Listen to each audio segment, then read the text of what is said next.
آج ہم قرآن کے ابتدائی حصے کا ایک گہرا جائزہ لے رہے ہیں، اور اس دوران ایک سوال جو بار بار ذہن میں آتا ہے وہ یہ ہے کہ جب کسی قوم کو خدا کی طرف سے ہدایت ملتی ہے تو اس کا رد عمل کیسا ہوتا ہے؟ وہ اس ذمہ داری کو کیسے نبھاتی ہے؟ آج ہم اسی سوال کا جواب تلاش کرنے کی کوشش کریں گے، اور ہمارے ذرائع تراویح میں بیان کی گئی ایک تفصیلی تفسیر ہے۔ ہم بات کریں گے سورۃ الفاتحہ یعنی قرآن کے دیباچے پر، اور پھر قرآن کی سب سے طویل سورت سورۃ البقرہ کے ابتدائی حصے پر۔ اچھا۔ اور یہ وہ حصہ ہے جو نہ صرف اسلام کے بنیادی عقائد کی بنیاد رکھتا ہے، بلکہ کہہ لیں کہ انسانی رد عمل کی نفسیات کو بھی کھول کر بیان کرتا ہے۔ یعنی یہ صرف تاریخی واقعات کا بیان نہیں ہے، بلکہ یہ سمجھنے کی کوشش ہے کہ ہدایت ملنے پر انسان اصل میں برتاؤ کیسے کرتا ہے۔ تو آئیے اس گہری گفتگو کا آغاز کرتے ہیں۔ ضرور۔ سب سے پہلے قرآن کے بارے میں ایک بنیادی بات واضح کر دیں، کیونکہ اکثر لوگ اسے صرف ایک مذہبی کتاب ہی سمجھتے ہیں۔ بالکل، ذرائع کے مطابق اسے ایک مکمل دستور العمل سمجھنا چاہیے، ایک زندگی گزارنے کا مینول۔ اچھا۔ اس کا مقصد صرف عبادات سکھانا نہیں، بلکہ انسان کو دنیا اور آخرت دونوں جہانوں میں کامیابی کا راستہ دکھانا ہے۔ اور یہ سمجھنا بھی اہم ہے کہ یہ کتاب ایک ہی بار میں نہیں آئی۔ جی، یہ تو 23 سال کے عرصے میں نازل ہوئی۔ جی بالکل، تھوڑی تھوڑی کر کے نازل ہوئی۔ اور اسے محفوظ کرنے کا عمل بھی بڑا دلچسپ ہے، خاص طور پر حضرت عثمان رضی اللہ عنہ کے دور میں جو ہوا، وہ کیوں اتنا اہم تھا؟ کیا اس وقت تک قرآن لکھا نہیں گیا تھا؟ نہیں، لکھا جا چکا تھا، لیکن مسئلہ کچھ اور تھا۔ اسلام عرب سے نکل کر آپ سوچیں دور دراز علاقوں تک پھیل گیا تھا۔ ہر علاقے کے لوگوں کا عربی بولنے کا اپنا ایک لہجہ تھا۔ تو لہجے کا فرق آ رہا ہوگا۔ بالکل۔ تو جب یہ ڈر پیدا ہوا کہ کہیں ان لہجوں کی وجہ سے قرآن کے الفاظ پڑھنے میں فرق نہ آ جائے، تو ایک بہت بڑا فیصلہ کیا گیا۔ حضرت عثمان نے حکم دیا کہ قریش کے اس لہجے میں جس میں قرآن نازل ہوا تھا ایک معیاری نسخہ تیار کیا جائے۔ اور پھر اسے ہر جگہ بھیج دیا گیا؟ جی، اس کی کاپیاں تمام بڑے اسلامی شہروں میں بھیج دی گئیں تاکہ قرآن ہمیشہ اپنی اصل شکل میں محفوظ رہے، بغیر کسی تبدیلی کے۔ اچھا، تو یہ ایک طرح کی سٹینڈرڈائزیشن تھی تاکہ پیغام میں کوئی ابہام نہ رہے۔ اب آتے ہیں قرآن کے بالکل شروع میں سورۃ الفاتحہ پر۔ اسے بار بار دہرائی جانے والی 7 آیات بھی کہا جاتا ہے۔ جی، سب المثانی۔ لیکن اس کی سب سے خاص بات جو مجھے لگی وہ یہ ہے کہ اسے اللہ اور بندے کے درمیان ایک مکالمہ کہا گیا ہے۔ جی، اور یہی اس کی روح ہے۔ یہ صرف بندے کی طرف سے کی جانے والی دعا نہیں ہے۔ ایک حدیث میں اس کی بڑی خوبصورت وضاحت ہے۔ جب بندہ کہتا ہے الحمدللہ رب العالمین، یعنی تمام تعریفیں اللہ کے لیے ہیں جو تمام جہانوں کا رب ہے، تو اللہ جواب دیتا ہے؟ جی، تو اللہ تعالیٰ جواب میں فرماتا ہے میرے بندے نے میری حمد کی۔ جب بندہ کہتا ہے الرحمن الرحیم، تو اللہ فرماتا ہے میرے بندے نے میری ثنا بیان کی۔ یہ بات تو بہت گہری ہے کہ اللہ ہر آیت کا جواب دے رہا ہے، لیکن روزمرہ کی نماز میں یہ احساس کیسے پیدا کیا جائے؟ اکثر تو ہم صرف الفاظ دہرا رہے ہوتے ہیں۔ یہی تو چیلنج ہے۔ اسی احساس کو پیدا کرنے کے لیے یہ علم ضروری ہے۔ جب بندہ اس شعور کے ساتھ یہ سورت پڑھے گا کہ اس کا رب اسے براہ راست جواب دے رہا ہے، تو نماز کی کیفیت ہی بدل جائے گی۔ صحیح۔ اور یہ مکالمہ اپنے عروج پر تب پہنچتا ہے جب بندہ کہتا ہے ایاک نعبد و ایاک نستعین، ہم صرف تیری ہی عبادت کرتے ہیں اور تجھی سے مدد مانگتے ہیں۔ جی، اس پر اللہ فرماتا ہے یہ میرے اور میرے بندے کے درمیان ہے، اور میرے بندے کے لیے وہ سب کچھ ہے جو اس نے مانگا۔ یہ ایک طرح کا عہد ہے جو ہر نماز میں دہرایا جاتا ہے۔ اور اس عہد کے بعد جو چیز مانگی جا رہی ہے وہ ہے اہدنا الصراط المستقیم، یعنی ہمیں سیدھا راستہ دکھا۔ لیکن سیدھا راستہ، یہ تو بہت عام سی بات لگتی ہے، اس کی کیا وضاحت کی گئی ہے؟ قرآن کبھی بھی کوئی بات مبہم نہیں چھوڑتا۔ اگلی ہی آیت میں اس راستے کی پوری وضاحت کر دی گئی ہے۔ ان لوگوں کا راستہ جن پر تو نے انعام کیا۔ اچھا۔ اور پھر فوراً یہ بھی واضح کر دیا کہ کن لوگوں کے راستے سے بچنا ہے، نہ کہ ان کا جن پر غضب ہوا، اور نہ ہی ان کا جو گمراہ ہوئے۔ یہاں اکثر کہا جاتا ہے کہ غضب والے یہودی اور گمراہ عیسائی ہیں۔ کیا یہ اتنی ہی سیدھی بات ہے؟ دیکھیں، ایک بہت مشہور اور کلاسیکل تفسیر یہی ہے، لیکن اس کے پیچھے جو حکمت ہے وہ زیادہ اہم ہے۔ جن پر غضب ہوا سے مراد وہ لوگ ہیں جن کے پاس علم تو تھا، مگر انہوں نے جان بوجھ کر اس پر عمل نہیں کیا۔ اچھا، یعنی علم ہونے کے باوجود نافرمانی کی۔ جی، اس کی ایک بڑی مثال کے طور پر مفسرین بنی اسرائیل کے کچھ علماء کا ذکر کرتے ہیں۔ اور گمراہ ہوئے سے مراد وہ ہیں جنہوں نے علم کے بغیر صرف جذبات اور سنی سنائی باتوں پر عمل کرنے کی کوشش کی اور راستے سے بھٹک گئے۔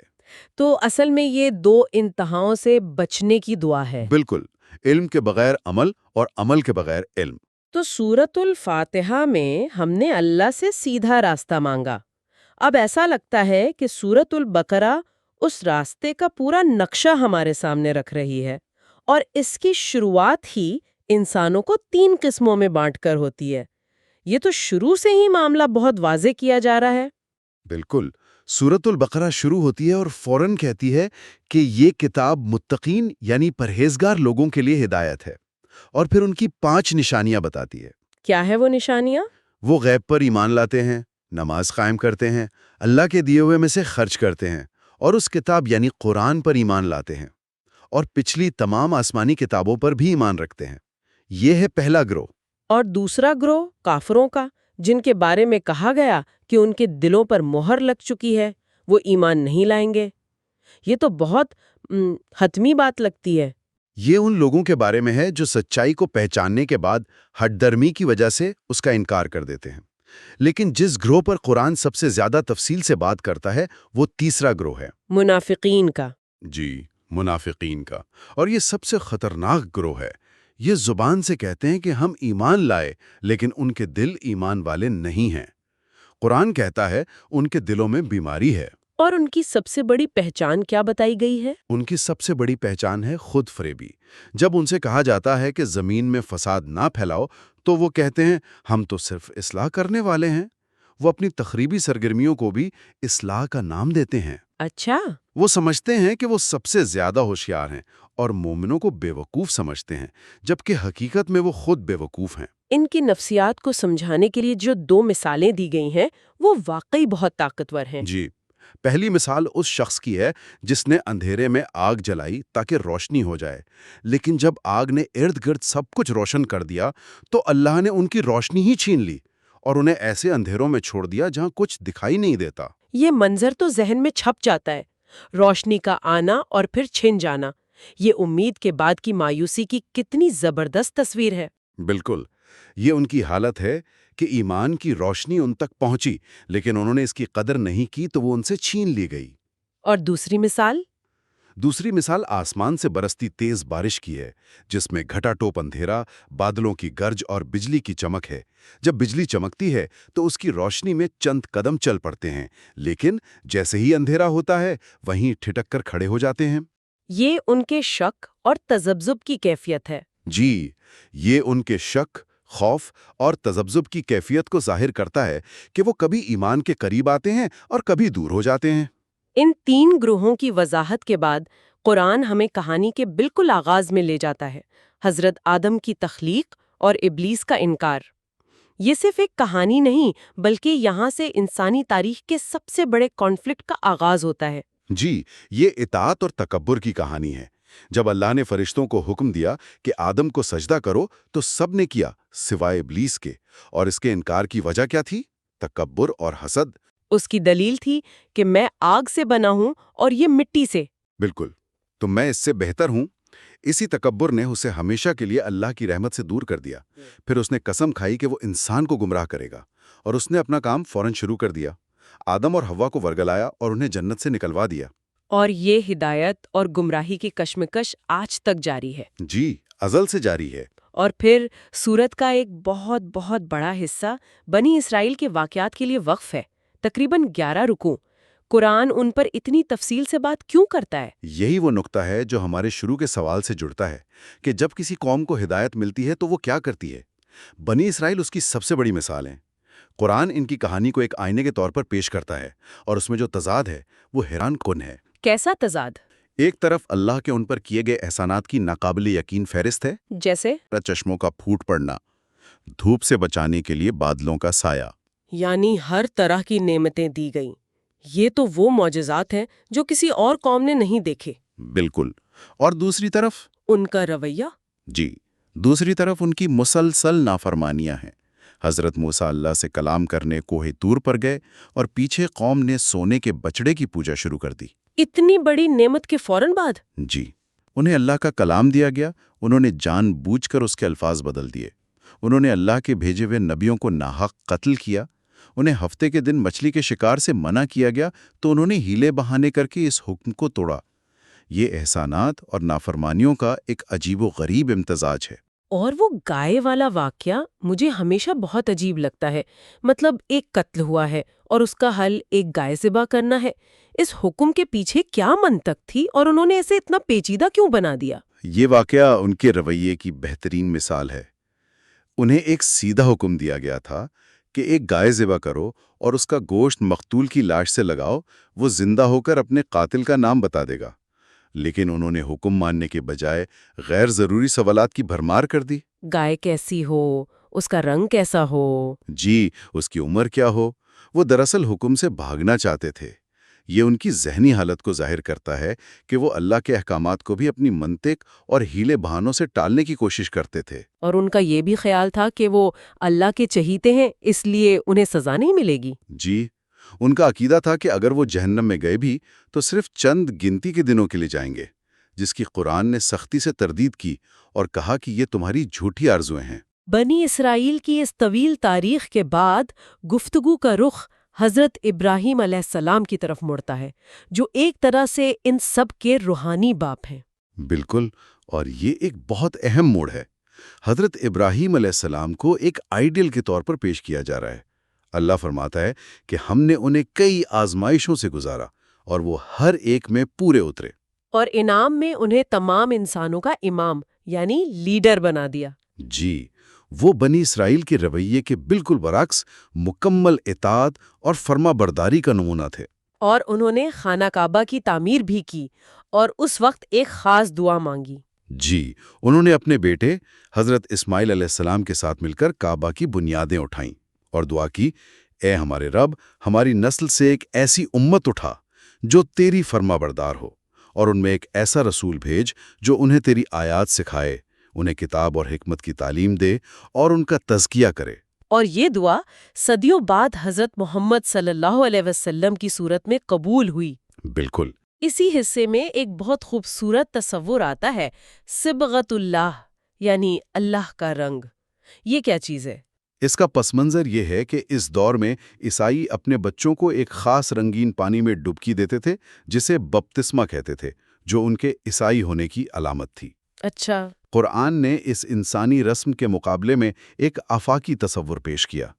اللہ کا رنگ اختیار کرو، اور اللہ کے رنگ سے بہتر کس کا رنگ ہو سکتا ہے؟ اس کا مطلب ہے کہ اپنی زندگی کو اللہ کی اطاعت اور بندگی کے رنگ میں پوری طرح رنگ لو، نہ کہ انسانوں کی بنائی ہوئی ظاہری رسومات میں۔ اور پھر آتا ہے اسلامی تاریخ کا ایک بہت بڑا موڑ، قبلے کی تبدیلی۔ یہ ایک بہت بڑا واقعہ تھا۔ تصور کریں کہ آپ نماز پڑھ رہے ہیں اور اچانک سب لوگ دوسری سمت مڑ جاتے ہیں۔ یہ کتنا بڑا امتحان ہوگا؟ یقیناً یہ ایک بہت بڑا امتحان تھا۔ مدینہ ہجرت کے بعد مسلمان تقریباً 16 یا 17 مہینے تک بیت المقدس کی طرف منہ کر کے نماز پڑھتے تھے، جو یہودیوں کا بھی قبلہ تھا۔ اور نبی اکرم صلی اللہ علیہ وآلہ وسلم کی خواہش تھی کہ قبلہ خانہ کعبہ ہو۔ جی، ان کی دل سے خواہش تھی۔ پھر ایک دن نماز کے دوران ہی حکم آیا اور آپ نے اور تمام صحابہ نے اپنا رخ کعبہ کی طرف موڑ لیا۔ جس مسجد میں یہ ہوا اسے آج بھی مسجد قبلتین یعنی 2 قبلوں والی مسجد کہتے ہیں۔ اس تبدیلی کا مقصد کیا تھا؟ اس کے کئی مقاصد تھے۔ ایک تو یہ کہ مسلمانوں کو ایک الگ مستقل شناخت دی جائے، اور دوسرا یہ ایمان کا امتحان تھا کہ کون صرف اللہ کے حکم کی پیروی کرتا ہے بغیر کسی سوال کے، اور تیسرا یہ اعلان تھا کہ اب روحانی پیشوائی بنی اسرائیل سے امت محمدی کی طرف منتقل ہو رہی ہے۔ تو اب اس نئی امت کی اپنی الگ شناخت قائم ہو گئی ہے، اپنا الگ قبلہ ہے۔ اس کے بعد ایسا لگتا ہے کہ انہیں آنے والے وقت کے لیے تیار کیا جا رہا ہے۔ بالکل، اب انہیں بتایا جا رہا ہے کہ یہ راستہ آسان نہیں ہوگا۔ واضح طور پر کہا گیا، اور ہم تمہیں ضرور آزمائیں گے، خوف سے، بھوک سے اور مال، جانوں اور پھلوں کے نقصان سے۔ یہ زندگی کی حقیقتوں کا بیان ہے۔ جی، لیکن ساتھ ہی علاج بھی بتا دیا گیا، اور صبر کرنے والوں کو خوشخبری سنا دو۔ یہ آیت تو آج بھی اتنی ہی متعلقہ لگتی ہے۔ یہ ایک یونیورسل انسانی حالت کا بیان ہے۔ جی، یہ ایک مکمل ضابطہ ہے۔ آزمائشیں آئیں گی لیکن کامیابی کا راستہ صبر ہے، اور اسی ضمن میں اللہ کی راہ میں جان دینے والوں یعنی شہداء کا مقام بیان کیا گیا ہے۔